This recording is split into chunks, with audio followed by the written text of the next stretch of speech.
మసకబారిపోతున్న post graduate చదువు OU పరిధిలో 44 MBA కళాశాల ఇష్టారాజ్యం పేద విద్యార్థుల భవిష్యత్తుతో కాలేజీల ఆటలు ఆడిట్ సెల్ డైరెక్టర్ను కలిసిన యాజమాన్యులు అప్పటి వీసీ ఛాంబర్లో చక్రం తిప్పే ఓ పర్సన్ అతన్ని కలిస్తే నోటిఫికేషన్ అయిపోయినట్టేనా భారీగా డబ్బు చేతులు మారినట్టు అనుమానాలు ఉన్నత విద్యా మండలి చైర్మన్కు తెలుసా దీనిపై ఉస్మానియా యూనివర్సిటీ వీసీ నిర్ణయం ఏంటి ఈడీ సిబిఐకి ఫిర్యాదు చేస్తాం సిజేఎస్ అధ్యక్షులు ఈడ ఎంబీఏ కళాశాలలు 44 ఉస్మానియా యూనివర్సిటీ కింద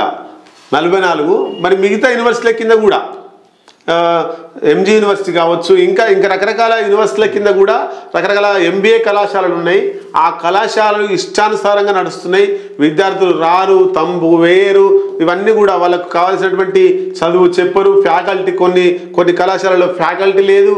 ఫీజులు మాత్రం దండిగా వసూలు చేస్తున్నారు వాళ్ళకి కావాల్సిన సదుపాయాలు ఇవ్వరు ఇట్లాంటి కళాశాలలు చాలా ఉన్నాయి ఇంజనీరింగ్ కళాశాలలు కూడా ఉన్నాయి జేఎన్టీ కింద ఇంజనీరింగ్ కళాశాలలు ఉన్నాయి ఓయూ కింద ఉన్నాయి ఎంజీ కింద ఇట్లా ఆ కళాశాలలో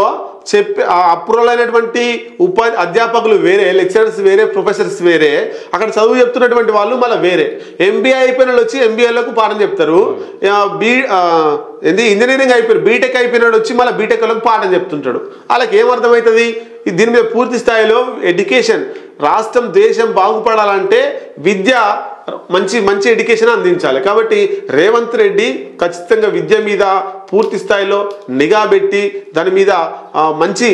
విద్యను అందించడానికి ఇట్లాంటి కళాశాలల మీద పూర్తి స్థాయిలో విచారణ కమిటీ వేసి ఎవరు బాగా చెప్తున్నారు ఎవరు